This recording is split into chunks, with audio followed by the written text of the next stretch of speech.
Hello again, and we're going to cover installing WordPress and different options, and we're going to install it in a specific way. So oftentimes when you install WordPress in Cpanel, you might install it as a subdomain, a subfolder as the root.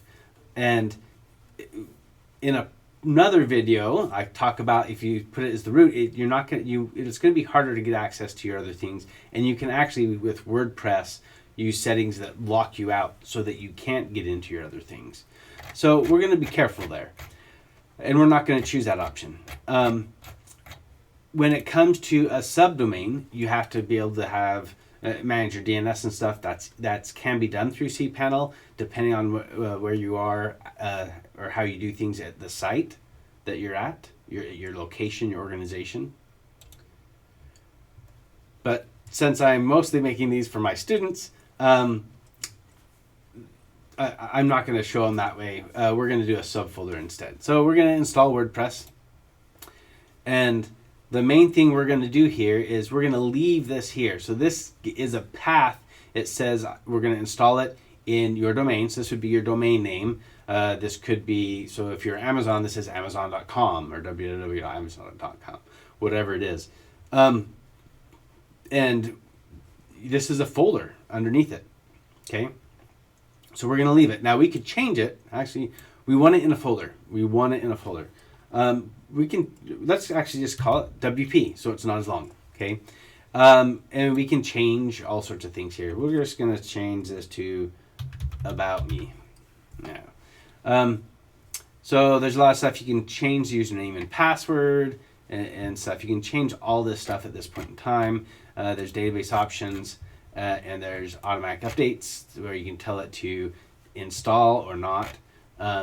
So we're going to go ahead and install it with the little change that we made. And all we really did is we did the /WP, okay? And it's going to take a little while. So you're going to have to bear with me for a little bit.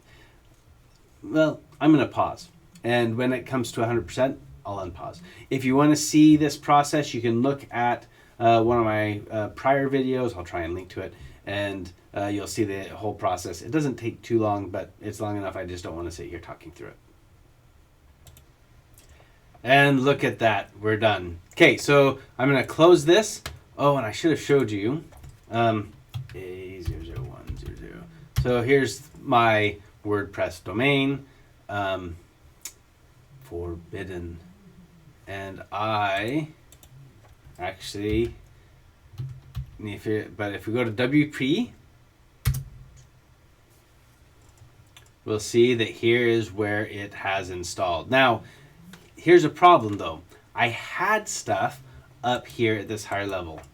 So if I come back to the higher level, I had index1.html. And I can still get to it. It's just blank. Form.php. I can still get to it, but by installing WordPress, it has removed my directory listing at the one below. So I'm going to go ahead and uninstall that for now. So if I come here, I click the three buttons, and then I click remove. And this is going to take a little while. Yes. But I don't like to leave WordPress sites just hanging around. I'm a cybersecurity expert. They've been notorious for being hacked because it's not getting patched on a timely manner and stuff like that. Cpanel helps manage some of that, but I just don't want to leave them around. So I showed you how to install it to a subdirectory. I'll cover another one that will go into how to make it so you can still do the directory listing, so that because a lot of my students that are learning like to